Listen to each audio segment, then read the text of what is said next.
ইরানের মুসলমানেরা তাদের সাথে আমাদের আকীদার অনেক বেশ কম আছে, কিন্তু তারা যখন ঐক্যবদ্ধ হলো, ইরানের ওলামারা আয়াতুল্লাহরা যখন ঐক্যবদ্ধ হলেন, তখন আমেরিকার মতো বিরাট পরাশক্তিকে তারা পদানত করে ইসলামী রাষ্ট্র, তাদের ভাষায় তারা ইসলামী রাষ্ট্র প্রতিষ্ঠা করতে সক্ষম হয়েছে এবং আমেরিকাকে পদানত করেছে।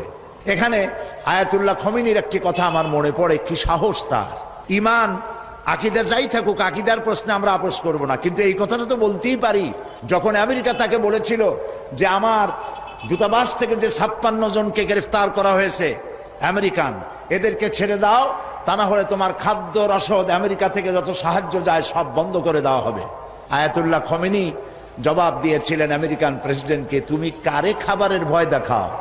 যেই জাতির বছরে 1 মাস না খাইয়া থাকা ফরজ, সেই জাতি তোমার খাবারের অপেক্ষা করবে? তোমার মতো কাফেরদের খাবারের কোনো পরোয়া আমরা করি না। মুসলমানেরা যখন ঐক্যবদ্ধ হয়েছিলেন, আল্লাহ তাদেরকে বিজয় দান করেছিলেন। সেখানে আল্লাহ তাআলা বলেছেন যে যাদেরকে ইলম দেওয়া হয়েছে মর্যাদা তাদের জন্য, ওলামাদের মর্যাদা আল্লাহ তাআলা সব থেকে বেশি বৃদ্ধি করেছেন। নবী করিম সাল্লাল্লাহু আলাইহি ওয়াসাল্লাম বলেছেন, সাধারণ মানুষের ওপরে ওলামাদের মর্যাদা সেই রকম, গোটা উম্মতের ওপরে আমি নবীর মর্যাদা যেরকম। নবী করিম সাল্লাল্লাহু আলাইহি ওয়াসাল্লাম আরো বলেছেন, আকাশে তারকাপুঞ্জের মধ্যে পূর্ণিমার চাঁদের যে মর্যাদা, উম্মতের ভেতরে আমার আলেমদের সেই মর্যাদা। ওলামাদেরকে আল্লাহ রাব্বুল আলামিন অনেক মর্যাদা দিয়েছেন। ইতিহাস সাক্ষী, সেই ব্রিটিশ খেদাও আন্দোলন থেকে শুরু করে 2001 সালের 1 অক্টোবরের নির্বাচন পর্যন্ত ওলামারা যেখানে ঐক্যবদ্ধ হয়েছে সেখানেই বিজয় এসেছে।